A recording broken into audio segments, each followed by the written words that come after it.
السلام علیکم، کیسے ہیں آپ سب؟ امید کرتی ہوں سب اچھے ہوں گے اور خیریت سے ہوں گے۔ آج ہم 27ویں رجب کے بارے میں جانیں گے۔ کتاب الاوراد میں ہے رجب کی 27ویں رات میں 12 رکعت نفل نماز پڑھے۔ نماز کے بعد کلمہ تمجید، درود شریف اور استغفار 100 مرتبہ پڑھے۔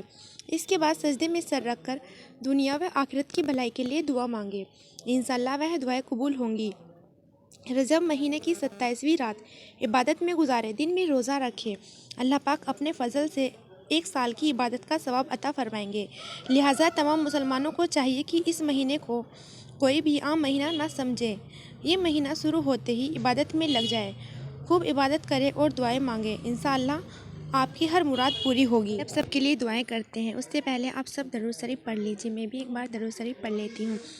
اے اللہ، تو ہمارے گناہوں کو معاف فرما، ہماری کوتاہیوں اور غلطیوں کو معاف فرما۔ اے اللہ، ہم اقرار کرتے ہیں کہ ہم بہت گنہگار ہیں، ہم نے اپنی پوری عمر تیری نافرمانیوں میں گزار دی، تیرے احکاموں کو توڑا، تیرے پیارے حبیب صلی اللہ علیہ وسلم کی سنتوں کو چھوڑا اور مٹتے ہوئے دیکھا، لیکن ہمارے دل میں اس کا ذرا بھی احساس نہیں ہوا۔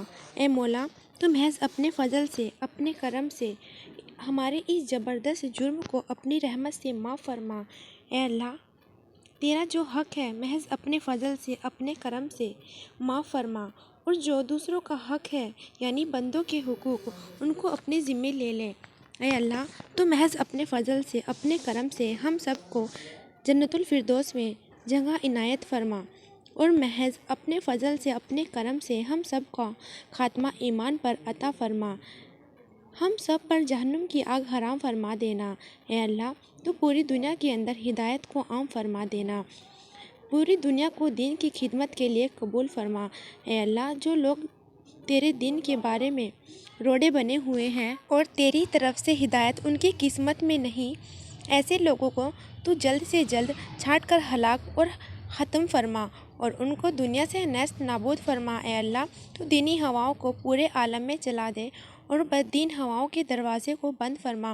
اے اللہ، تو اپنے غصے اور غضب اور مصیبت اور بلاؤں کے دروازوں کو بند فرما دے اور اپنی رحمت کے دروازے کھول دے۔ اے اللہ، ہم سب کی تمام جائز دعاؤں کو قبول فرما اور ہم سب کے مقصدوں میں کامیابی عطا فرما۔ اے اللہ، ہم سب کو دین کا علم پڑھنے اور اس پر عمل کرنے کی توفیق عطا فرما۔ اے اللہ، ہم سے جن لوگوں نے دعاؤں کے لیے فرمایا ہے، ان سب کی جائز دعاؤں کو قبول عطا فرما۔ اے اللہ، تو بیماروں کو شفا عطا فرما اور بے روزگاروں کو روزگار عطا فرما اور حلال روزی عطا فرما، اور جو لوگ روزگار پر ہیں ان کی روزی میں خیر و برکت عطا فرما اور حلال روزی عطا فرما۔ اے اللہ، حرام روزی سے محفوظ رکھ۔ اے اللہ، ہم تمام موجود میں سے جن کے ذمے اولاد کے فریضے عائد ہیں، تو محض اپنے فضل سے، اپنے کرم سے ان سب کو اسی فریضے سے بری فرما۔ اے اللہ، تو ہمیں پکا اور سچا مسلمان بنا، اسلام کو بدنام کرنے والوں میں سے نہ بنا۔ اے اللہ، تو ہمیں ہمارے برے اعمال کے سبب اپنے امتحان میں سے زیادہ ذلیل و رسوا نہ فرما۔ اے اللہ، ہمیں صحابہ والی ایمانی جذبہ عطا فرما۔ اے اللہ، ہمیں صحابہ والی زندگی عطا فرما۔ اے اللہ، ان کے ایمان میں سے ہمیں بھی کوئی حصہ عطا فرما۔ اے اللہ، وہ تیرے ہی دین کے لیے زندہ رہتے تھے، وہ تیرے ہی دین کے لیے مرتے تھے، ہمیں بھی ان کی طرح زندہ رہنا اور مرنا اپنے دین کے لیے نصیب فرما۔ اے اللہ، ہمیں آخرت کی زندگی کی فکر کرنے والا بنا۔ اے اللہ، تو ہمارے دلوں میں آخرت کا خوف اور ڈر پیدا فرما اور آخرت کی پوری تیاری کی توفیق عطا فرما۔ اے اللہ، ہم جس طرح سے آج اپنے گھریلو معاملات میں بے چین ہیں اور پریشان رہتے ہیں، اس سے کہیں زیادہ اپنے دین کے لیے بے چین اور پریشان رہنا نصیب فرما۔ اے اللہ، تو ہماری اولاد اور نسلوں کو ہمارے لیے نجات کا ذریعہ بنا دینا، ہلاکت اور تباہی کا ذریعہ نہ بنانا۔ اے اللہ، تو ہم سب کی مغفرت فرما، ہمارے باپ داداؤں کی مغفرت فرما، ہماری نسلوں کی مغفرت فرما، ہمیں قبر اور حشر کے عذاب سے محفوظ رکھنا، آخرت کی رسوائی سے محفوظ رکھنا، حساب کتاب میں آسانی اور نرمی فرمانا، اعمال نامہ داہنا ہاتھ میں عطا فرمانا، پل صراط کا راستہ آسان فرما دینا۔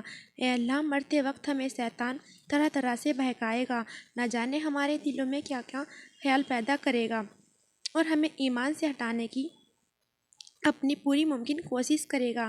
اے اللہ، اس مشکل وقت میں ہماری غیب سے مدد فرمانا اور ہمارا خاتمہ ایمان پر فرما دینا۔ اے اللہ، تو ہمیں منکر نکیر کے سوالوں کے وقت ثابت قدم رکھنا اور صحیح جواب دینے کی توفیق عطا فرما دینا۔ اے اللہ، تو قبر کو ہمارے لیے آرام و راحت کا ٹھکانہ بنا دینا۔ اے اللہ، اے پروردگار عالم، حشر کے میدان میں جبکہ تیری پوری مخلوق پریشان ہوگی، پیاس کی سختی کی وجہ سے بے چین ہوگی، اس وقت سوائے تیرے عرش کے سائے کے اور کوئی سایہ نہ ہوگا۔ اے مولا، اس وقت محض اپنے فضل و کرم سے اپنے عرش کے سائے میں جگہ عنایت فرما دینا اور جناب رسول اللہ صلی اللہ علیہ وسلم کی مبارک ہاتھ سے حوض کوثر پر پینا نصیب فرمانا۔ اے اللہ، تو ہماری دنیا بھی درست فرما اور ہماری آخرت بھی درست فرما اور باطن بھی درست فرما اور ظاہر بھی درست فرما۔ اے اللہ، نیک اعمال میں خلوص، نیک نیتی عطا فرما۔ اے اللہ، تو ہمیں صحیح معنی میں نمازی بنا، ہماری نمازوں میں جان پیدا فرما، ہماری نمازوں میں دھیان پیدا فرما، ہماری نمازوں میں خضوع و خضوع، عاجزی عطا فرما۔ اے اللہ، ہماری نمازوں کو جاندار بنا دے۔ اے اللہ، تو بے نمازی کو نمازی بنا دے۔ اے اللہ، تو سارے عالم دنیا کے مسلمانوں کو نماز پڑھنے کی توفیق عطا فرما۔ اے اللہ، تو ہمارے حافظے میں قوت عطا فرما۔ اے اللہ، ہماری سننے کی طاقت میں قوت عطا فرما۔ اے اللہ، تو ہماری سماعت میں اور بینائی میں تازگی قائم رکھنا اور کسی کا محتاج نہ بنانا۔ اے اللہ، ہم جب تک اس دنیا میں ہیں اسلام پر قائم رہے اور جب خاتمہ ہو تو ایمان پر خاتمہ ہو۔ اے اللہ، تو ہماری ان تمام دعاؤں کو جناب رسول اللہ صلی اللہ علیہ وسلم کے صدقے میں قبول فرما۔ آمین ثم آمین۔